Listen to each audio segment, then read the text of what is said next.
Last month, the American unemployment rate went down. It fell from 4.2% to 4.1%.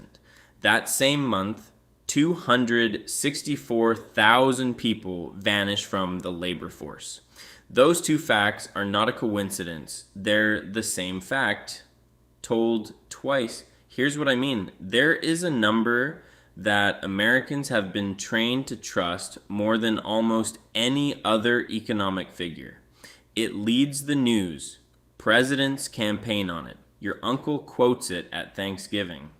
And for most of the last 50 years, trusting it was completely reasonable.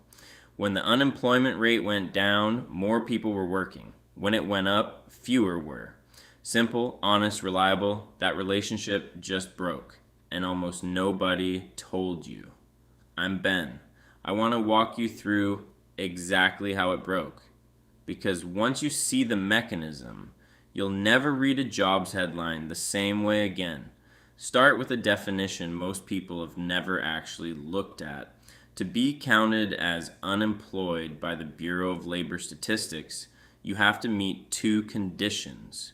You have to be without a job, and you have to have actively looked for work in the last 4 weeks. Both, not one. Miss the second condition, and you don't become unemployed. You become something else entirely. You become not in the labor force. A different bucket. A bucket that the unemployment rate does not count at all. Think about what that means for a second. Renee is 44, lives outside Toledo, and worked as a medical billing coordinator until her department was cut into March. She spent 4 months applying, 60-something applications, 2 phone screens, no offers. In July, she stopped, not because she found work, and not because she stopped needing money. She stopped because sending application number 61 into a form that never replies started to feel like a thing she was doing to herself. The month Renee stopped applying, the unemployment rate improved. Curtis lives 2 streets over. Same age, similar story, laid off from a distribution center in April. He's still applying, still checking listings on Sunday nights. Curtis counts, Renee doesn't. Same house payment, same empty income, same problem. One of them exists in the statistic, and one of them doesn't. And the only difference between them is that Curtis hasn't given up yet. Now, scale that from 2 people to 250,000. Let me actually run the math on this, because I haven't seen anyone else do it, and I think the result matters.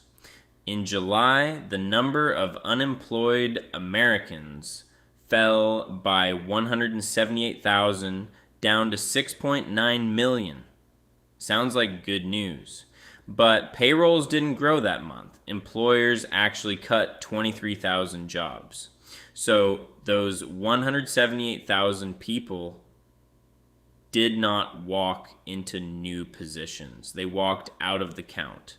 If you take the labor force at 4.1%, you get a total of roughly 168 million people. Now, put those 178,000 back in as unemployed, where they'd have been if they'd kept applying 1 more month. 7.08 million unemployed. 168.5 million in the labor force. That's 4.2%, which is exactly where it was in June. I want to be careful here because this is a rough calculation and not a BLS publication. Some of those people genuinely retired. Some moved to a spouse's income or back to school and would have left in any economy. I'm not claiming precision to the decimal, but the direction is not ambiguous. The entire reported improvement is accounted for by people leaving the count, not by people finding work. The rate didn't fall because things got better. It fell because 178,000 people stopped raising their hands. And once you know to look for it, the rest of that report reads very differently. Payrolls fell by 23,000 in July when economists had forecast a gain of more than 80,000. The BLS also revised May and June down by a combined 103,000 jobs, meaning the good numbers people reacted to 2 months ago were partly reporting jobs that, on further data, weren't there. Total employment growth over the past 12 months came in at 316,000. For an economy of 168 million workers, that's close to standing still. Then there's the detail I think is the most underrated line in the whole release. The number of people on temporary layoff rose by 153,000 to 921,000. That one cuts against the story we've all been told for 2 years. That layoffs are historically low, so the job market must be fine. Layoffs being low was always only half the picture. The other half is hiring. And hiring is where this economy has quietly gone cold. A low fire, low hire market feels stable if you already have a job. It feels like a sealed door if you don't. Labor force participation is now 61.4%. Outside the pandemic years, you have to go back to 1976 to find it lower. There's one more piece worth knowing, and it explains why these reports so often seem to contradict themselves. The jobs report isn't one survey, it's two run separately, and they don't always agree. One is the establishment survey. The government asks businesses how many people are on their payroll. That's where the minus 23,000 comes from. It's a count of jobs. The other is the household survey. The government calls actual households and asks about each person's situation. That's where the unemployment rate comes from. It's a count of people. 2 different methods, 2 different samples, 1 press release. So when a headline says the economy lost jobs and another says unemployment fell, neither outlet is lying to you. They're quoting different surveys. Knowing which number came from which survey is most of what separates people who understand these reports from people who just react to them. And in July, both surveys were pointing in the same direction. Businesses reported fewer jobs. Households reported fewer people employed, with employment down 87,000. So the only thing that improved was a ratio. And it improved because its denominator shrank. Now, the honest flip side, because I don't want to hand you a doom story with the inconvenient parts sanded off. Not all of this is despair. The baby boom generation is retiring on schedule, and a shrinking participation rate is partly just demographics doing what demographics do. Some economists argue the trend was coming regardless of what the economy did. There's also real disagreement about wages.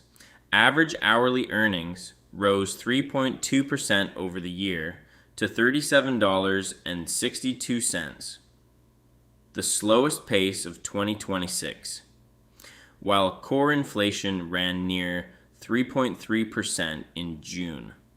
Whether that leaves the average worker slightly ahead or slightly behind depends on which inflation measure you use, and serious people land on both sides of it. I lean toward roughly flat, and flat is not a raise. But I could be wrong about that, and anyone who tells you they're certain is selling something. What I'm confident about is narrower, and it's this. The headline unemployment rate has stopped being a reliable summary of whether it's easy to get hired, so stop using it as one. Here's what to watch instead, and all of it is free and public. Look at the labor force participation rate in every jobs report, right next to the unemployment rate. If the unemployment rate falls while participation also falls, that's a shrinking count, not a growing economy. Those two moving in opposite directions is the tell. Look specifically at prime age participation, workers 25 to 54. That strips out the retirement story completely. If that number is falling, it isn't boomers. It's people who should be working and aren't. Check the revisions before you react to a headline. The first print is a draft. It gets corrected twice, quietly, and the correction never makes the news. Mark August 28th. That's when the BLS publishes its preliminary estimate of the annual benchmark revision, which is the big once-a-year correction to the payroll numbers. If you only pay attention to one job story this quarter, make it that one. And if you're job hunting right now, take the practical version of all this seriously. The data says the market is not slow because you're doing it wrong.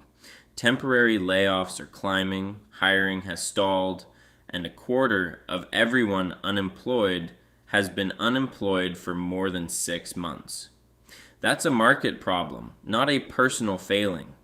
Keep applying anyway because the alternative is the Renee outcome, where the statistic improves and your situation doesn't, so 4.1%.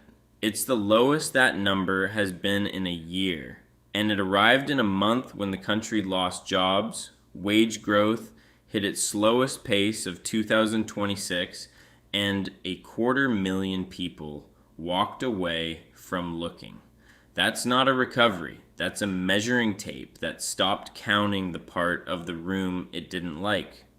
If this made the numbers make more sense, subscribe.